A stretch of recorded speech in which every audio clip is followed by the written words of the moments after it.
IRCC ਵੱਲੋਂ Canadian citizenship application ਦੇ ਬਾਰੇ ਜਾਣਕਾਰੀ ਸਾਂਝੀ ਕੀਤੀ ਗਈ ਹੈ, ਜਿਸ ਦੇ ਮੁਤਾਬਕ ਕੈਨੇਡੀਅਨ ਸਿਟੀਜ਼ਨਸ਼ਿਪ ਐਪਲੀਕੇਸ਼ਨ ਦਾ ਪ੍ਰੂਫ ਆਨਲਾਈਨ ਜਮ੍ਹਾਂ ਕਰਵਾਇਆ ਜਾ ਸਕਦਾ ਹੈ।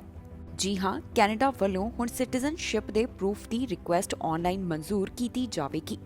ਅਜਿਹਾ immigration, refugees and citizenship Canada the online portal ਨੂੰ ਇਸਤੇਮਾਲ ਕਰਕੇ ਕੀਤਾ ਜਾ ਸਕਦਾ ਹੈ, ਜਿੱਥੇ ਤੁਸੀਂ ਆਪਣੀ ਐਪਲੀਕੇਸ਼ਨ, ਫੀਸ ਅਤੇ ਹੋਰ ਡਾਕੂਮੈਂਟਸ ਜਮ੍ਹਾਂ ਕਰਵਾ ਸਕਦੇ ਹੋ। ਇਸ ਨਵੇਂ ਪੋਰਟਲ ਦੀ ਵਰਤੋਂ ਦੇ ਨਾਲ ਤੁਸੀਂ 3 ਚੀਜ਼ਾਂ ਕਰ ਸਕਦੇ ਹੋ: ਆਪਣੇ proof of citizenship the replacement request, proof of citizenship ਦੇ ਸਟ੍ਰੇਟ ਫਾਰਵਰਡ ਕਲੇਮਸ ਜਮ੍ਹਾਂ ਕਰਵਾਉਣੇ ਤੇ ਆਪਣੇ ਸਿਟੀਜ਼ਨਸ਼ਿਪ ਰਿਕਾਰਡ ਦੀ ਸਰਚ ਨੂੰ ਰਿਕੁਐਸਟ ਕਰਨਾ।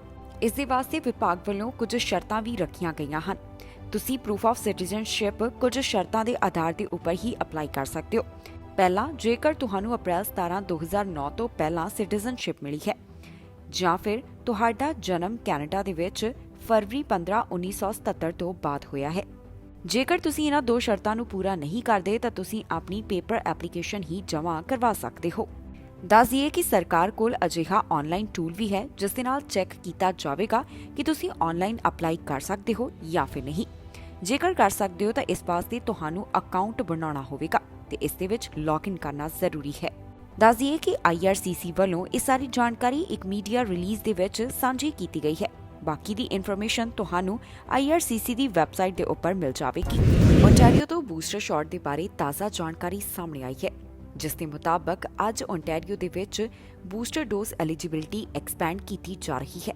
ਓਨਟਾਰੀਓ ਦੇ ਵਿੱਚ ਅੱਜ ਤੋਂ ਕੁਝ ਗਰੁੱਪਸ ਕੋਵਿਡ-19 ਬੂਸਟਰ ਸ਼ਾਟ ਦੇ ਵਾਸਤੇ ਬੁਕਿੰਗ ਕਰਵਾ ਸਕਣਗੇ। ਇਸ ਤੋਂ ਬਾਅਦ ਇਸ ਸੂਬੇ ਦੇ ਵਿੱਚ 2.75 ਮਿਲੀਅਨ ਲੋਕ ਇਹ ਬੂਸਟਰ ਸ਼ਾਟ ਹਾਸਲ ਕਰਨ ਵਾਸਤੇ ਐਲੀਜੀਬਲ ਹੋ ਜਾਣਗੇ।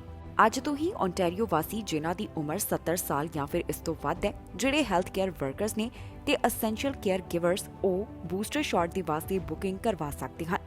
ਇਹ ਬੂਸਟਰ ਸ਼ਾਟ ਉਹਨਾਂ ਵਾਸਤੇ ਵੀ ਹੈ ਜਿਨ੍ਹਾਂ ਵੱਲੋਂ ਐਸਟ੍ਰਾਜੈਨੇਕਾ ਵੈਕਸੀਨ ਦੇ ਦੋਨੋਂ ਡੋਜ਼ ਲਗਵਾਏ ਗਏ ਜਾਂ ਫਿਰ ਜਿਨ੍ਹਾਂ ਵੱਲੋਂ ਜੌਨਸਨ ਟੀਕਾ ਹਾਸਲ ਕੀਤਾ ਗਿਆ ਹੈ।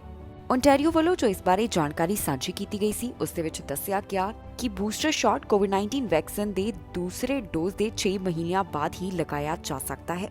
ਹੁਣ ਜਿਨ੍ਹਾਂ ਦੇ ਕੋਵਿਡ-19 ਵੈਕਸੀਨ ਦਾ ਦੂਸਰਾ ਸ਼ਾਟ ਲੱਗੇ ਨੂੰ 6 ਮਹੀਨੇ ਹੋ ਚੁੱਕੇ ਨੇ, ਉਹ ਬੂਸਟਰ ਸ਼ਾਟ ਦੇ ਵਾਸਤੇ ਆਪਣੀ ਅਪਾਇੰਟਮੈਂਟ ਬੁੱਕ ਕਰਵਾ ਸਕਦੇ ਹਨ।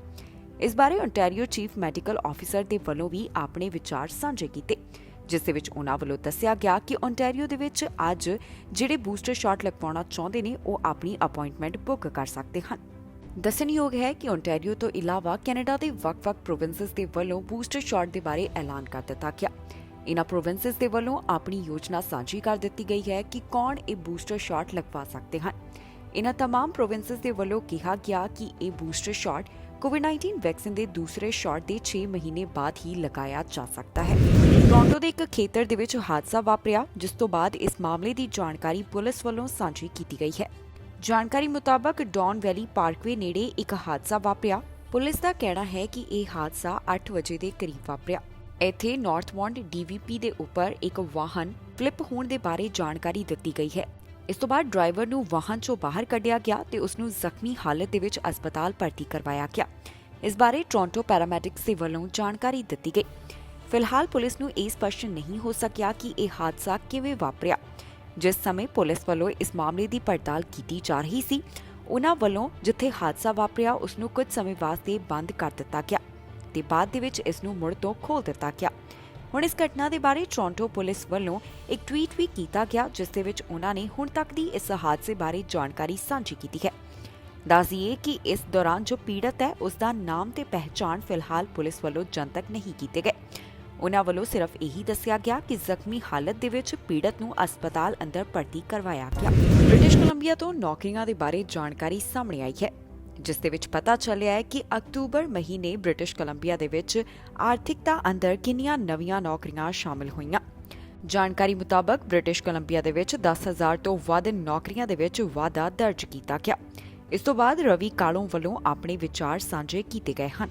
ਬ੍ਰਿਟਿਸ਼ ਕੋਲੰਬੀਆ ਦੇ ਜੌਬਸ ਮਿਨਿਸਟਰ ਰਵੀ ਕਾਲੋ ਦਾ ਕਹਿਣਾ ਹੈ ਕਿ ਜੋ ਸਟੈਟਿਸਟਿਕਸ ਕੈਨੇਡਾ ਦੇ ਵੱਲੋਂ ਜਾਣਕਾਰੀ ਦਿੱਤੀ ਗਈ ਉਸ ਦੇ ਮੁਤਾਬਕ ਬ੍ਰਿਟਿਸ਼ ਕੋਲੰਬੀਆ ਦੀ ਆਰਥਿਕਤਾ ਦੇ ਵਿੱਚ ਪਹਿਲਾਂ ਦੇ ਮੁਕਾਬਲੇ ਸੁਧਾਰ ਹੋਇਆ ਹੈ।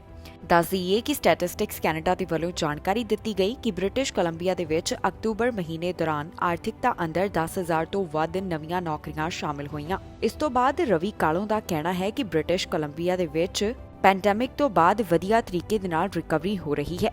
ਦੱਸ ਦਈਏ ਕਿ ਬ੍ਰਿਟਿਸ਼ ਕੋਲੰਬੀਆ ਦੇ ਵਿੱਚ ਬੇਰੁਜ਼ਗਾਰੀ ਦਰ 5.6% ਦਰਜ ਕੀਤੀ ਗਈ, ਜੋ ਕਿ ਦੇਸ਼ ਦੇ ਵਿੱਚ ਸਭ ਤੋਂ ਘੱਟ ਬੇਰੁਜ਼ਗਾਰੀ ਦਰ ਹੈ। ਇਸ ਦੇ ਬਾਰੇ ਵੀ ਸਟੈਟਿਸਟਿਕਸ ਕੈਨੇਡਾ ਵੱਲੋਂ ਜਾਣਕਾਰੀ ਦਿੱਤੀ ਗਈ। ਤਾਜ਼ਾ ਅੰਕੜਿਆਂ ਤੋਂ ਇਹ ਵੀ ਪਤਾ ਚੱਲਿਆ ਹੈ ਕਿ ਮਾਰਚ 2020 ਦੇ ਪੈਂਡੈਮਿਕ ਦੀ ਸ਼ੁਰੂਆਤ ਦੇ ਅੰਕੜੇ ਦੇ ਮੁਕਾਬਲੇ ਇਸ ਵੇਲੇ 51,000 ਤੋਂ ਵੱਧ ਬ੍ਰਿਟਿਸ਼ ਕੋਲੰਬੀਆ ਵਾਸੀ ਕੰਮ ਕਰ ਰਹੇ ਹਨ। ਬ੍ਰਿਟਿਸ਼ ਕੋਲੰਬੀਆ ਦੇ ਵਿੱਚ ਓਕਨਾਗਨ ਰੀਜਨ ਅਜਿਹਾ ਹੈ ਜਿੱਥੇ ਸਭ ਤੋਂ ਵੱਧ ਰਿਕਵਰੀ ਰੇਟ ਦਰਜ ਕੀਤਾ ਗਿਆ। ਇਸ ਬਾਰੇ ਹੁਣ ਰਵੀ ਕਾਲੋ ਦਾ ਟਵੀਟ ਵੀ ਸਾਹਮਣੇ ਆਇਆ, ਜਿਸ ਦੇ ਵਿੱਚ ਉਨ੍ਹਾਂ ਵੱਲੋਂ ਬ੍ਰਿਟਿਸ਼ ਕੋਲੰਬੀਆ ਅੰਦਰ ਜੋ ਨਵੀਆਂ ਨੌਕਰੀਆਂ ਸ਼ਾਮਿਲ ਹੋਈਆਂ ਇਸ ਬਾਰੇ ਜਾਣਕਾਰੀ ਦਿੱਤੀ ਗਈ ਤੇ ਆਪਣੀ ਖੁਸ਼ੀ ਦਾ ਪ੍ਰਗਟਾਵਾ ਕੀਤਾ ਗਿਆ। ਇੱਥੇ ਦੱਸ ਦਈਏ ਕਿ ਪੂਰੇ ਕੈਨੇਡਾ ਦੇ ਵਿੱਚ ਕਿੰਨੀਆਂ ਨਵੀਆਂ ਨੌਕਰੀਆਂ ਸ਼ਾਮਿਲ ਹੋਈਆਂ ਨੇ, ਇਸ ਦੇ ਬਾਰੇ ਵੀ ਸਟੈਟਿਸਟਿਕਸ ਕੈਨੇਡਾ ਵੱਲੋਂ ਜਾਣਕਾਰੀ ਦਿੱਤੀ ਗਈ। ਉਨ੍ਹਾਂ ਦੇ ਦੱਸਣ ਦੇ ਮੁਤਾਬਕ ਅਕਤੂਬਰ ਮਹੀਨੇ ਕੈਨੇਡਾ ਦੀ ਆਰਥਿਕਤਾ ਦੇ ਵਿੱਚ 31,000 ਤੱਕ ਨਵੀਆਂ ਨੌਕਰੀਆਂ ਸ਼ਾਮਿਲ ਹੋਈਆਂ ਹਨ।